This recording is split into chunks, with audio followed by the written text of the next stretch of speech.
saya merasa sering plesetan itu disepelekan. Nah, buat saya plesetan itu memang sepele, tapi jangan disepelekan karena sebenarnya dia punya nilai besar.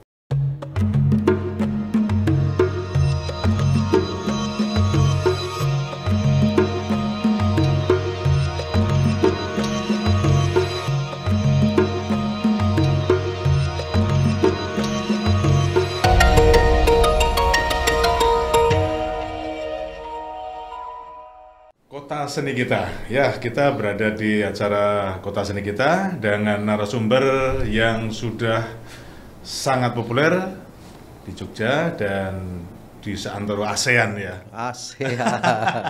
Saya nggak perlu memperkenalkan lebih detail lagi, Mas Anang Batas. Terima kasih, matur nuwun sudah diundang. Ya. Batas dendam? Batas tumbuh hilang berganti. Ganti rape? Rape Ahmad. Aku rasa terus gimana ini. Ya, plesetan itu semacam subkultur atau mungkin kultur di Jogja ya, dalam pergaulan sosial semua orang, terutama anak muda. Kayaknya terkhususkan ketika pada dasawarsa 90-an. Bener nggak Mas Anang gitu? Kalau saya kebetulan memang 90-an masuk di ranah plesetan. Waktu itu di UGM kan ada namanya Gamma Fair. Ada lomba plesetan yang memang apa ya, mungkin kalau eranya sosmed sekarang itu sangat viral karena hanya lomba plesetan yang nonton bisa sampai puluhan ribu di lapangan gitu. Dan itu sudah agenda setiap tahun yang selalu ditunggu. Tapi sebenarnya itu hanya karena apa ya, istilahnya 90-an saya mulai aja. Artinya secara umum mungkin sebenarnya ada cerita sejarah yang sangat jauh bisa ditarik ke belakang gitu. Kayaknya perlu diceritakan deh ini. Bisa dikulik sebentar. Dikulik tapi nggak pakai pelipur lara. Plesetan kalau saya pernah membaca kebetulan bukunya yang nulis itu seorang Profesor Timbul Haryono. Bapak EDW tuh? Enggak, kalau yang bapak saya kan Timbul Haryono. Kalau profesor itu sudah bukan bapak saya. Dia profesor profesinya. Angel ini. Wis rampung wae. Oh gitu Sumatera kalau rampung. Nah, waktu itu tapi lebih kepada seni pertunjukan dalam tinjauan arkeologis kalau nggak salah. Jadi diceritakan plesetan itu sudah ada sejak saya lupa abad 7 atau 8. Zaman Borobudur itu dibangun. Nah nggak tahu, saya nggak tahu Borobudur tidurnya kapan. Jadi bangunnya kapan juga nggak tahu. Nah waktu itu namanya Abanol Salahan. Abanol Salahan. Abanol itu dari ngebanyol. Salahan itu keliru, salah. Nah itu dulu seperti itu. Jadi Banyol dari Abanol itu. Abanol. Oh alah. Iya. Situ pinter ya Bang ya.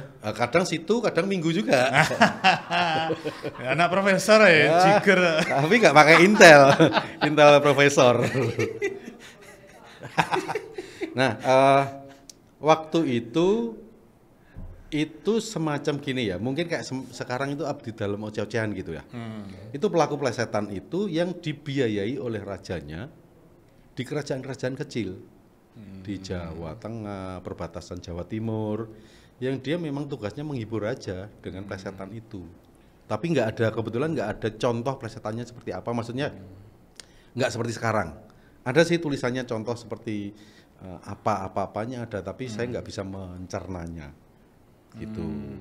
Oh berarti udah ratusan tahun ternyata ya tradisi Ribuan. Membanyol ya. Iya. Iya betul, ribuan tahun ya. Tapi nggak ada kamil. Jadi maksudnya Kamil Jumat, sekarang Jumat. Ya sisir berarti kalau Jumat. Artinya apa? Bahwa plesetan itu buat saya akhirnya mempunyai satu spirit, bukan soft drink ya, mempunyai spirit yang luar biasa buat saya karena saya kebetulan menjadi pelaku yang ditanya oleh seorang mahasiswa waktu itu, saya lupa S2 atau apa gitu, penelitiannya tentang plesetan. Saya yang tahunya buku yang nulis bapak saya itu dari orang itu. Nah, akhirnya kan semacam kayak semesta itu sudah menuntun saya, bahwa saya juga, oh ternyata yang nulis bapakku, berarti aku sah dong gitu. Satu itu. Yang Itu kedua, pas nyidam ya? kenapa? Pak Profesor Timbul itu nulis itu pas nyidam ya? Bapakku itu laki-laki, jadi nggak mungkin Ibunya nyidam. lagi nyidam, yuk mentune ya jago plesetan nih. Loh, dari kecil enggak loh. Plesetan aku baru mulai kuliah. Tapi gini, akhirnya saya sedikit merumuskan bahwa ternyata plesetan itu bukan hanya sekedar seperti yang kita bayangkan. Seolah-olah kan hanya plesetan kata A menjadi kata B kan seperti itu. Ya. Nah, setelah saya ngulik ternyata banyak plesetan. Jadi bisa plesetan kata, bisa lagu, bisa film, bisa iklan, bisa plesetan properti dan lain sebagainya. Jadi artinya buat aku makanya merumuskan gini, plesetan itu adalah membelokkan logika ke dalam logika baru secara logis. Jadi analogi ke lain tetapi logikanya masuk gitu loh. Nah, iki ora lucu ya iki. Serius ya iki? Lah kadang Taurus juga. ke kiri jalan Taurus. Nah, gitu. untuk menjadi sebuah plesetan, entah itu kata atau plesetan apa-apa, kira-kira syaratnya apa sih? Ijazah, foto 3x4. Lowongan. Ya enggak ada syarat sih sebenarnya ya. Artinya yaitu bebas sebenarnya. Tapi kadang-kadang kan timing, orang melakukan plesetan ya, timing, terus wawasan. Nah, itu. Karena kan makanya akhirnya yang kedua setelah plesetan adalah logika, membelokkan logika ke dalam logika baru secara logis, akhirnya kan saya merasa sering plesetan itu disepelekan. Nah, buat saya plesetan itu memang sepele, tapi jangan disepelekan karena sebenarnya dia punya nilai besar. Satu, sejarah ya. Harus ngomong tradisi sudah jelas dari abad kesekian dan itu di kerajaan. Lalu ketika kita nggak paham, nggak tahu wawasan besar, sehingga ketika audiennya A yang tahu kita hanya B kan belum tentu nyambung. Nah kadang-kadang nggak meleset. Tapi kalau timingnya tepat berarti bisa meleset gitu. Kayak misalnya properti ya, ini misalnya plesetan properti kan membelokkan logika ke dalam logika baru. Nah ini dia analogikan misalnya saya sudah tua, nah misalnya jenggot, sanggul atau apa semua bisa es krim gitu. Gitu. Ya. Nah, plesetan itu sendiri sebetulnya kalau ditinjau dari aspek sejarah, kemudian muncul lagi lah ya, saya nggak tahu kata muncul lagi mungkin juga kurang tepat, atau paling tidak booming lagi ya, tahun dasar 90-an itu sebetulnya menegaskan bahwa kultur yang kuat, yang budaya tinggi itu yang bisa melahirkan humor. Mungkin agak rasis ya kira-kira. Sama gun tapi kalau rasis. Gun and rasis. Apa ya sebenarnya juga humor bagian dari kultur. Menurut saya ya. Artinya gini. Kalau tadi mungkin sebelum sampai ke situ ya, yang ketika fenomena atau booming lagi 90-an itu karena kan terekspos. Tetapi kan plesetan itu di keseharian kita kan menjadi apa ya? Ya bahan keseharian kita sama teman di tempat nongkrong, di ronda apa segala macam. Cuman kan mungkin sebelumnya nggak terekspos, ketika ada event, ada activity kayak gitu kan jadi terekspos, terkenal lagi. Nah, setelah 90-an mungkin dianggap turun, padahal nggak juga. Hanya kadang-kadang ada orang yang merasa malu. Saya itu sering misalnya diledek gitu. Hari gini plesetan jadul tanpa Ferianto, nah, gitu kan. Aku terserah aku. Bahkan ketika dimasuk di stand up comedy juga gitu. Stand up kok plesetan. Loh, budaya masuk ke Indonesia kan kita harus sesuaikan dengan kultur Indonesia. Saya memasukkan itu itu saya gitu. Jadi tapi setidaknya setelah plesetan populer atau booming di Jogja, kemudian itu tampaknya cukup diserap oleh kayak Sri Mulat. Kalau pelawak lain di level nasional ya? Apa ya? Mungkin karena mungkin bukan berniat menyerap, tetapi ya interaksi itu kan kadang kolaborasi itu kan bisa memunculkan itu. Ya, terus mungkin naluri karena kan hampir sama. Lawak itu kan juga beranalogi, bermain kata-kata, bermain imajinasi kan gitu-gitu juga sama sebenarnya. Sebenarnya kan prinsip kayak dagelan itu bahkan dengan stand up comedy aja ada struktur yang hampir sama. Stand up comedy itu ada rule of three. Di dagelan ada yang istilahnya cuma tek tek ger, kan itu 3 juga. Tek pertama set up sama stand up. Ger yang terakhir itu punchline kan sama. Tek tek tek ya. Tek tek sek. Nah, itu. Bakmi. Bakmi tek tek. Nah, ini menarik karena sebetulnya Anda tadi menyontohkan atau menyinggung soal stand up comedy yang belakangan ini booming, populer dan mewarnai keseharian kita. Artinya apakah relevansi plesetan yang 90-an muncul booming dengan sekarang itu ada relevansi yang cukup kuat? Atau paling enggak? Menurut saya pasti ada. Semuanya kan pasti kan sebuah perjalanan kan pasti ada irisan terus gitu kan. Dan saya yakin suatu saat ini akan balik lagi juga. Kan kayak musik muncul akhirnya retro apa segala macam, retro mini ya gitu. Jadi tetap aja menurut saya ada irisan. Nah, apa ya? Termasuk di dalamnya contoh beberapa tahun yang lalu itu ketika sahur hampir komunitas banyak banget bermain plesetan di sosmed. Ada kuis plesetan, ada teka-teki atau apapun. Belum lama itu ya? Biar tahun-tahun 2000 ya stand up masuk itu. Dan saya senang itu artinya ada pengakuan gitu loh bahwa oh ternyata ini bahasa paling mudah diterima, simple, tapi juga butuh wawasan, butuh kecerdasan, butuh latihan. Kalau orang-orang istilahnya yang teori banget itu kan komedi itu bisa dipelajari dengan skill. Buat saya, iya, tetapi yang penting juga bagaimana feel. Akhirnya feel dan skill berimbang menjadi satu kolaborasi yang keren gitu loh. Mungkin bisa dicontohkan penggabungan antara dua hal itu, skill dan feel gitu. Mungkin bisa dijelentrehkan lebih jauh, Mas. Kalau skill kan ya ibaratnya gini. Hampir sama kayak tadi itu saya cerita. Misalnya stand up comedy ada nulis setup-nya apa atau premisnya apa, lalu ketemulah yang ketiga itu punchline-nya apa. Sama, feel bedanya kan kalau ini bisa ditulis dipelajari. Dagelan kan nggak pernah pakai nulis gitu. Dia pakai rasa kan.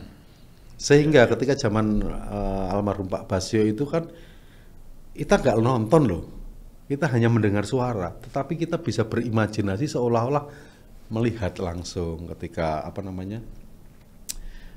tema-tema yang disampaikan Pak Basyo itu kan kita membayangkan seolah-olah itu peristiwa terjadi, padahal kan kayak gini aja dengan mic aja gitu-gitu, tapi orang mendengarkan imajinasinya sudah ke sana. Itu kan nggak mungkin kalau skill, tapi feel dia kan pasti masuk gitu. Tapi feel-nya nggak pakai koplo. Till drop. Nah, balik lagi ke era 90-an ya, ketika masa jayanya atau boomingnya itu ya, plesetan. Anda bisa merasakan bagaimana, mungkin bisa ceritakan lagi, bagaimana sih mereka yang kemudian menjadi juara plesetan atau yang jago plesetan, kira-kira semacam entah kriteria atau yang kemudian menjadi booming pada aspek apa ya? Waktu itu memang, jadi kebetulan aku juri kan waktu itu ya. Tapi juri tapi lunak. Kayak bandeng. Presto. Nah, satu jelas tema yang kita lempar, lalu dia bisa, kalau yang bergu itu bisa sambung penyambung. Karena waktu itu lebih fokus ke kata ya, plesetan kasta. Terus yang kedua bagaimana respon audiens. Nah, ada sedikit perbedaan antara plesetan zaman 90-an sama yang sekarang. 90-an itu si pelaku melempar langsung, audiens sudah ngerespon. Sudah cukup sampai situ. Tapi kalau sekarang enggak. Kita ngelempar, nanti diluruskan sama penonton. Kita balik lagi. Nah, saya senang kayak gitu. Jadi ketika ini jangan menjadi parkir miskin, fakir. Nah, yang jadi objeknya jadi parkirnya. Kalau dulu enggak, fakir miskin alatas bawah, apa gitu. Itu salah satu contoh. Ya, ya. Berarti kalau seperti itu memang mungkin sudah apa? Masanya sudah agak beda ya. Soal plesetan itu. Ya pasti ya sesuai dengan perkembangan ya budaya, karakter, apalagi era sosmed gitu kan. Suatu saat pasti akan berbeda lagi juga dengan yang terjadi yang sekarang kayak gitu. Saya yakin. Bahkan ada teman itu yang kadang-kadang nggak nyambung sama sekali. Tapi karena momentumnya tepat, dapat. Atau mungkin karena tanggalnya ya. Dewasa. Sari dapat. Ada dapat cendol. Yang juga saya ingin tahu persis ya. Kalau sekarang ada beberapa komedian atau mungkin artis, sebutannya apa? Artis stand up itu. Komika Ya, komika yang level-level nasional itu. Sebetulnya mereka tidak lagi memelesetkan kata tapi memelesetkan logika. Nah, itu yang saya sampaikan tadi di awal. Itu gimana runtutannya kira-kira secara nggak tahu secara sejarah apa gimana? Ya kalau saya nggak bisa menyampaikan detail ya karena pertanyaan itu kan untuk orang lain. Kalau saya yang jawab nanti kan saya nggak enak. Mungkin saya telepon dulu. bisa. Phone a friend. Nah, cuman ya balik lagi tadi itu bahwa kalau buat saya karena plesetan itu menurut saya kan paling tua. Sehingga ketika kita berkomedi kan selalu dasar utamanya kan yaitu tadi analogi, membelokkan logika kan gitu kan. Sama kan. Termasuk kayak misalnya sepele lah, Cak Lontong misalnya. Yeah. Cak Lontong bukan bermain sekedar kata A menjadi B, tetapi logika. Bercerita dengan mencerna gitu kan. Dan itu kan keahlian kita sebenarnya ngotak-atik bahasa gitu kan. Sama kayak misalnya dan itu rata-rata yang teman-teman yang agak dalam tanda petik bersinggungan dengan tradisi teman-teman lama itu pasti punya referensi itu. Misalnya satu kata misalnya teroris itu orangnya baik banget ya. Ternyata sama kok teroris orang berwajib itu baik banget sama teroris. Loh kenapa? Loh Densus 88 sedang menyisir teroris. Loh kan apik banget toh. Marahi terorisnya tadi ganteng misalnya gitu. Kan belok-belokan sebenarnya kan termasuk misalnya seorang nelayan sedang mengarungi lautan. Loh butuh karung piro? Atau seorang nelayan sedang menyusuri pantai. Mbakone kok banget loh menyusuri. Jadi cuman belok-belok aja sebenarnya. Siang bolong, lu sing nambal sopo.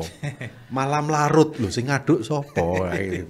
Mahasiswa menuntut ilmu. Ilmu salah kok. Gitu. Jadi dolanan logika sebenarnya. Sebenarnya malah bukan dolanan sampai ke logika, tapi lebih ke ini arti ini istilahnya makna ganda itu apa itu? Kayak gitu-gitu. Makna ganda sama makna duda. Mas Anang, saya juga sebetulnya agak pengen mempertanyakan. Tampaknya tradisi plesetan, humor itu luar biasa berkembang di Jogja 90-an. Ya. Nah, ini pengamatan saya yang sangat subjektif ya. Ketika di level yang lebih luas lagi seperti mungkin di level nasional katakanlah, komedian yang dari Jogja kok cukup itu ya, tidak cukup survive dengan kuat ketika di level nasional. Mungkin saya nggak tahu parameternya, mungkin ya hanya TV ya yang dia sebut sebagai level nasional. Bener nggak sih? Sama parameter Rosadi itu. Ya. parameter Rasudi. Yang pertama kalau dari sisi mungkin itu analisa saya aja sih. Kadang kan kita terjebak pada lingkungan nyaman yang kita, sehingga ketika bertemu dengan orang baru di Jakarta itu mungkin karakternya berbeda. Yang kedua, kita biasanya di Jogja itu kan selalu punya alasan ketika mau melempar sesuatu. Jadi istilahnya ada ngayun nih ya kayak mengayun gitu bahwa untuk bilang kamu muka ember Di sini nggak mungkin tiba-tiba seperti itu, harus punya alasan. Kenapa? Lah biasa kalau timing di model TVRI atau di nasional kan gitu, atau TV pusat misalnya gitu. Jadi timing di Jakarta itu kan memang cepat, bahwa yang penting lucu kan gitu kan. Jadi ada itu juga. Terus apa ya, lebih kepada biasanya di Jogja ketemunya kan ini dengan ini, TikTokannya TikTok ngomongan loh, bukan ini. Nah itu ya wes ngeklik aja. Tapi ketika dihadapkan dengan orang baru kan belum tentu bisa. Saya terus terang pernah punya pengalaman. Tiba-tiba saya ditemukan satu frame dengan Pak Haji Bolot. Saya kan nggak biasa mencela dengan orang tua gitu. Tapi harus saya mati gitu di situ. Karena nggak ya istilahnya ada sisi yang saya nggak berani lah, nggak terlalu sopan gitu. Sebentar di sana mungkin ngelabak kok pekewoh gitu. Ya itu. Kadang-kadang begitu juga ada. Jadi tapi yang faktor lain-lain teman-teman juga pasti punya, artinya ya kultur, kenyamanan, terus ketika bicara apa ya, era TV banyak atau pilihan tontonan itu banyak, kan pasti hitungannya hanya sekian detik. Kalau nggak lucu ya ditinggal, pindah channel kan gitu kan. Sehingga butuh speed. Nah di sini teman-teman jarang yang bermain speed, karena pasti harus ada alasan ketika melemparkan sesuatu, jatuhnya kemana itu ada cerita lah gitu. Gitu nggak bisa ya? Nggak bisa. Sementara ya teman-teman di Jogja mungkin speednya relatif agak lambat ya? Iya bukan lambat, tapi nggak cepet lah. Lo beda lo. Nggak lambat itu artinya kan, aku mau cerita ini tuh harus ada alasannya ini gitu. Sementara di kadang-kadang butuh speed cepet ya nggak bisa seperti itu. Oh ya enggak, harus lu cepet aja, yang penting lucu, kalau enggak orang nggak mau nonton ya gitu. Apalagi kalau di sini kan kebiasaan panggung. Panggung kan orang nggak punya pilihan pindah channel. Mosok di panggung sini tiba-tiba wah ora lucu, tak golek panggung liyane kan entek wektune pisan. Gitu. Dan soal durasi nggak masalah gitu ya. Nah, plesetan balik lagi. Plesetan sebetulnya juga banyak mengilhami logika dalam berplesetan itu. Di Jogja itu ada kaos ya. Produksi kaos antara ini dipuncaki oleh Dagadu gitu ya. Nah, Anda punya komentar tentang berpindahnya plesetan kata menjadi kata dan logika di kaos itu? Ya itu kan hanya masalah medianya. Kadang media sama kursi. Jadi sebenarnya lebih ke gini. Seperti yang saya sampaikan tadi bahwa plesetan itu kan tidak hanya sekedar kata. Iklan bisa diplesetin. Bahkan ada pernah saya melihat ada produk besar, produk nasional gitu yang memplesetkan 1, 2 iga karena dia memunculkan rasa iga di dia. Nah, artinya itu kan pengakuan ya. Lalu kayak semacam Dagadu itu kecerdasan yang luar biasa karena memindahkan dari sisi telinga lalu hanya fokus ke mata. Nah, artinya apa? Kalau itu hanya sekedar plesetannya, nggak mungkin akan kuat. Dia dikuatkan lagi dengan desainnya, wawasan lagi kan.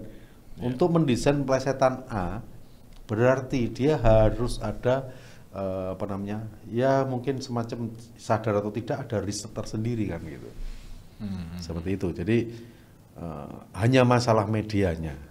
Sama kan dulu kan era Pak Basio hanya ke telinga loh. Betul. Habis itu panggung, mata dan telinga. Setelah itu gambar, gitu. Kan udah beda lagi. Iya. Oke, terakhir Mas. Kalau hari ini plesetan masih juga samar-samar berkembang di dunia entertainment, di keseharian kita, sebetulnya Anda melihat akan ada perkembangan seperti apa lagi di dunia plesetan kita hari ini? Dari kapan?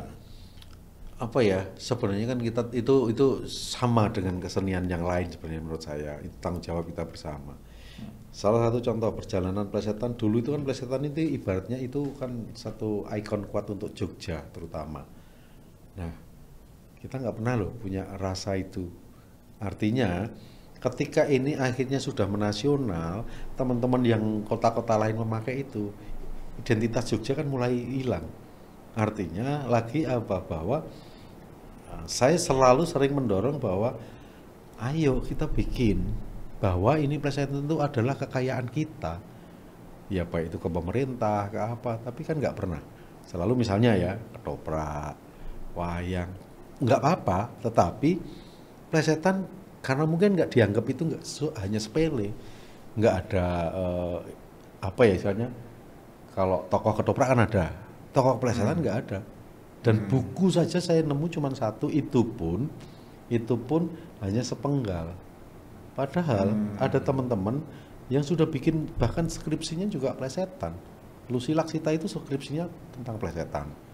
Terus dulu Mbah Kuno itu juga pernah nulis juga bukunya di Javanologi itu juga. Artinya apa?